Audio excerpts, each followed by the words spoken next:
Bienvenue dans Feu de connaissance, le podcast qui éclaire les arcanes de la culture administrative et de la sécurité civile à travers l'actualité.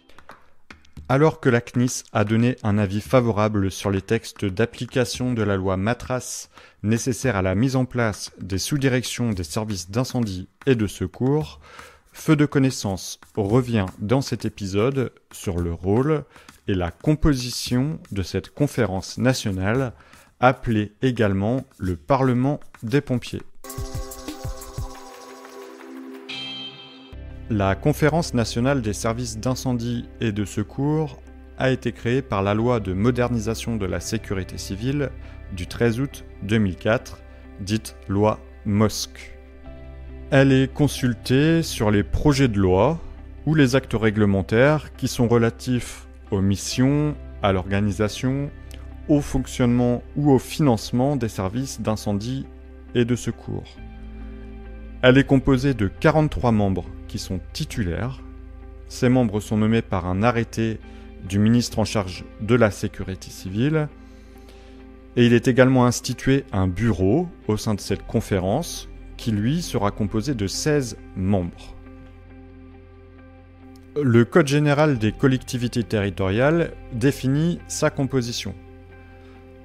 Nous y retrouverons un député, un sénateur et 17 conseillers départementaux, métropolitains ou territoriaux, des présidents ou vice-présidents de conseils d'administration des services d'incendie et de secours, et 5 maires qui sont élus dans les conseils d'administration des services d'incendie et de secours. Parmi les membres qui viennent d'être cités, un sera élu président de la CNIS, et 6 d'entre eux seront désignés par leur pairs pour intégrer le bureau. Aujourd'hui, c'est M. Olivier Richefou qui préside la conférence nationale.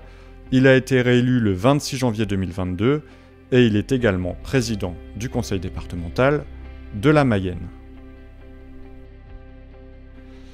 Parmi les membres qui composent la conférence nationale, nous y retrouverons également 12 représentants des sapeurs-pompiers professionnels et volontaires, dont au minimum un sapeur-pompier volontaire. On y retrouvera également 8 représentants syndicaux, un directeur départemental des services d'incendie et de secours qui intégrera le bureau de la conférence nationale, en plus de 3 représentants de sapeurs-pompiers qui sont désignés par le président de la Fédération nationale des sapeurs-pompiers et 3 représentants des organisations syndicales des sapeurs-pompiers professionnels. Enfin, nous retrouvons dans la composition de la CNIS des représentants de l'État, le directeur de la DGSCGC, qui intègre également le bureau, le chef de l'inspection générale de la sécurité civile, le directeur de l'ENSUSP, le directeur général des collectivités locales. Nous y retrouvons également un préfet et un chef d'état-major interministériel de zone de défense et de sécurité. Le ministre en charge de la sécurité civile assiste de plein droit aux séances et il y est entendu quand il le demande. Le président du Conseil national des sapeurs-pompiers volontaires, le préfet de police de Paris, le maire de Marseille, le commandant de la brigade des sapeurs-pompiers de Paris et le commandant du bataillon de marins-pompiers de Marseille participent avec voix consultative aux séances de la conférence nationale. L'ensemble des membres de la conférence sont renouvelés à la suite de chaque élection des représentants des départements au conseil d'administration des services d'incendie et de secours. Ce renouvellement général intervient au plus tard 2 mois après la date limite fixée pour ces élections.